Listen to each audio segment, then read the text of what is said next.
राधे राधे दोस्तों, आप सभी का मेरे YouTube चैनल व्रत एंड पर मैं स्वागत करती हूँ। हिंदू पंचांग में चैत्र मास के कृष्ण पक्ष की अमावस्या को ही चैत्र अमावस्या कहा जाता है। यह दिन पूर्वजों की शांति, स्नान, दान और व्रत साधना के लिए अत्यंत शुभ माना जाता है। मान्यता है कि चैत्र मास के दिन से श्रद्धा से व्रत और पितृ तर्पण करने पर पितरों को श्रेष्ठ लोक की प्राप्ति होती है और साधक के जीवन के अनेक कष्ट भी क्रमशः हल्के होने लगते हैं। जो व्यक्ति नियमित रूप से हर मास अमावस्या व्रत रखता है उसके लिए चैत्र अमावस्या विशेष फलदायी मानी जाती है। चैत्र अमावस्या प्राय मार्च या अप्रैल के महीने में आती है। यह समय ऋतु परिवर्तन का भी होता है। यह मौसम में हल्का उष्मा और संचार शुरू हो जाता है और प्रकृति वसंत से आगे के चरण की ओर बढ़ रही होती है। ऐसे समय किया गया स्नान, दान और पितर पूजन मन, शरीर और वंश परंपरा तीनों के लिए कल्याणकारी माना जाता है। चैत्र अमावस्या के दिन ब्रह्म मुहूर्त या प्रातः काल में नदी, सरोवर या पवित्र जलाशय में स्नान करना शुभ माना जाता है। जहाँ यह संभव न हो वहाँ घर पर ही शुद्ध जल में गंगा जल मिलाकर स्नान किया जा सकता है। स्नान के बाद स्वच्छ वस्त्र धारण कर भगवान विष्णु, शिव व पितरों का स्मरण किया जाता है।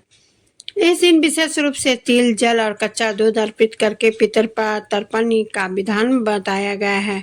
साथ ही ब्राह्मण, गौ माता, पंछियों तथा जरूरतमंदों को भोजन कराना और वस्त्र दान देना भी अत्यंत पुण्यकारी माना जाता है। कई लोग इस दिन भर का व्रत रखते हैं और केवल फलाहार या एक समय सात्विक भोजन ग्रहण करते हैं। पुराणों में वर्णित चैत्र अमावस्या व्रत कथा केवल एक रोचक प्रसंग नहीं बल्कि एक व्रत की शक्ति और अमावस्या के गुण फल को भी संकेत देती है। कथा के अनुसार किसी प्राचीन नगर में एक पराक्रमी राजा राज्य करता था। राजा की रानी स्वभाव से अत्यंत धार्मिक, सरल और श्रद्धावान थी। वह नियमित रूप से अमावस्या व्रत करती, दान देती और देव पूजन में विशेष रूप से रुचि रखती थी। राजमहल के ठीक सामने एक धनी साहूकार भी भव्य हवेली थी। समय के साथ रानी और उस साहूकार की पत्नी के बीच घनिष्ठ मैत्री स्थापित हो गई। दोनों स्त्रियां एक दूसरे से अपने सुख दुख की बातें साझा किया करती थी। रानी के पास राज सत्ता का वैभव था परंतु एक बूंद भी अभिमान नहीं था। उसके भीतर केवल धर्म और व्रत की भावना प्रबल रहती थी। एक दिन राजमहल के प्रांगण में बैठी रानी ने साहूकार की हवेली की दिशा से जोर जोर से रोने की आवाज सुनी। रानी चौंक उठी और तत्क्षण अपनी सखी के पास पहुंच गई। वहां जाकर देखा तो साहूकार की पत्नी विलाप कर रही थी और घर का वातावरण शोक से भर गया था। रानी ने शांत स्वर से पूछताछ की तो ऐसा कौन सा दुख पड़ा है कि पूरा घर रो रहा है। तब साहूकार की पत्नी ने भारी मन से बताया कि उसके इकलौते पुत्र की मृत्यु हो गई है। यह सुनते ही आसपास के सभी लोग शोकाकुल हो गए। रानी के लिए यह बात समझना कठिन था क्योंकि पुत्र वियोग का अनुभव उसे स्वयं नहीं हुआ था। जब रानी महल में लौटी तो उसके मन में एक ही बात घूमती रही कि अंततः यह दुख होता कैसा है जिसे समझना भी मुश्किल लगता है। उसे राजा से प्रश्न किया कि पुत्र की मृत्यु जैसा दुख कैसा होता है होगा। यह मन में बार बार उठता है। राजा ने सोचा कि यह प्रश्न केवल शब्दों में समझना कठिन है। कथा में वर्णित है कि राजा ने रानी से कहा कि जब किसी का अपना पुत्र मरता है तभी वह इस दुख की गहराई को महसूस कर पाता है। रानी का स्वभाव सीधा और निष्कपट था। उसने इस वाक्य को शब्दशः पकड़ लिया। तत्काल उसने अपने पुत्र को गोद में उठाकर नीचे भूमि पर फेंक दिया, मानो वह उसी क्षण उसी दुख को समझ लेना चाहती थी। ईश्वर की कृपा से बालक को कोई चोट नहीं लगी, वह सुरक्षित रहा। रानी ने आश्चर्य से देखा कि पुत्र को कुछ नहीं हुआ। उसने फिर राजा से कहा कि अभी भी यह समझ नहीं पाया कि वह दुख होता कैसा है। यह प्रसंग दिखाता है कि रानी के भीतर दुख को जानने की उत्सुकता तो थी पर उसके जीवन की रक्षा पर दिव्य संरक्षण भी था। रानी के पुनः प्रश्न करने पर राजा ने दूसरा उदाहरण दिया। उसने कहा कि जब पड़ोसी राज्य के साथ युद्ध होगा और वह स्वयं अकेला युद्ध के लिए जाएगा तब यदि उसकी मृत्यु का समाचार महल तक पहुंचेगा तो उसी समय रानी को दुख का अर्थ समझ में आएगा। यह सुनकर भी रानी के मन में स्पष्टता नहीं आई किंतु वह सोच में डूबी रही। समय बीतने पर ऐसा अवसर आया कि पड़ोसी राज्य के साथ युद्ध निश्चित हुआ। राजा सेना के साथ युद्ध भूमि की ओर प्रस्थान कर गया। उधर रानी ने अपने नियमित अमावस्या व्रत को और अधिक श्रद्धा के साथ निभाया। उसने ईश्वर से प्रार्थना की कि जो भी हो उसके पति की रक्षा अवश्य हो, भले ही उसे अभी भी दुख का अर्थ न समझ में आया हो। कथा के अनुसार अमावस्या के व्रत के प्रभाव से राजा युद्ध में विजयी होकर सुरक्षित घर लौट आया। रानी को अपने प्रश्न का उत्तर अभी भी नहीं मिला। उसने फिर राजा से पूछा कि वह दुख का अनुभव कब कर पाएगी। यहीं से कथा का अगला मोड़ प्रारंभ होता है। रानी के लगातार प्रश्न करने पर राजा ने तीसरी बार बात कही। उसने कहा कि एक समय ऐसा आएगा जब वह दोनों गंगा जी के दर्शन के लिए प्रस्थान करेंगे। यात्रा के दौरान वह गंगा में कूद जाएगा और जब इस घटना की सूचना रानी को मिलेगी तब उसे दुख का वास्तविक अनुभव होगा। रानी ने यह बात भी सुन ली, पर उसके मन में अमावस्या व्रत के प्रति अटूट भरोसा था। उसे विश्वास था कि जिस व्रत ने अब तक उसकी रक्षा की है वह आगे भी उसे और उसके परिवार को बड़े संकट से बचाए रखेगा। इस प्रकार रानी और अब अपने प्रश्न के उत्तर की प्रतीक्षा करते हुए भगवान साधना में विचलित नहीं हुई।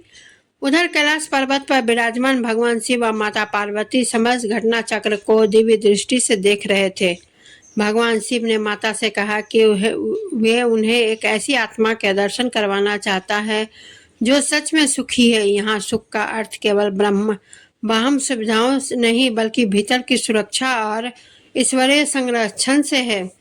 भगवान शिव व माता पार्वती ने एक लीला रची। दोनों ने क्रमशः बकरे और बकरी का रूप धारण किया। इस रूप में वे एक बावली या कुएं के पास घास चरने गए लगे। यह वही स्थान था जहां आगे चलकर राजा और रानी को विश्राम के लिए रुकना था। इस पूरी योजना का उद्देश्य रानी को उसके व्रत के फल का रहस्य समझना था। कुछ समय बाद कथा के अनुसार राजा और रानी गंगा दर्शन की यात्रा करने निकले।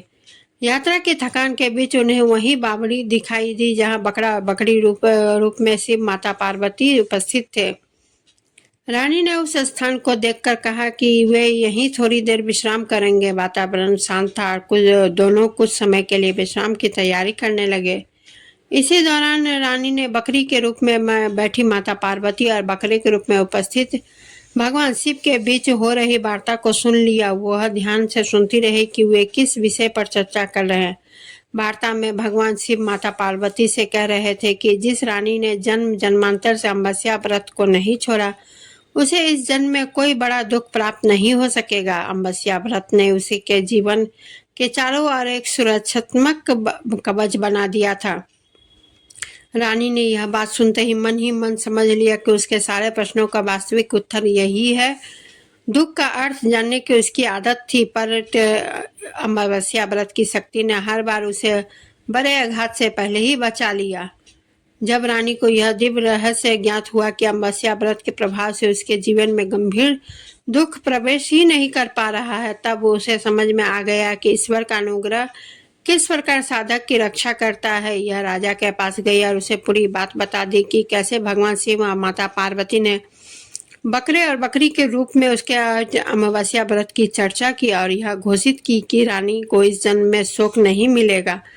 कथा के अंत में यह संदेश स्पष्ट रूप से मिलता है कि अमावस्या व्रत केवल एक परंपरागत नियम नहीं बल्कि साधक के चारों ओर अदृश्य सुरक्षा चक्र की तरह कार्य करता है। चैत्र मास की अमावस्या जैसे पावन दिन पर यह व्रत श्रद्धा संयम और पितृ भक्ति के साथ किया जाए तो व्यक्ति के जीवन में अनेक प्रकार की बाधाएं धीरे धीरे दूर होने लगती है।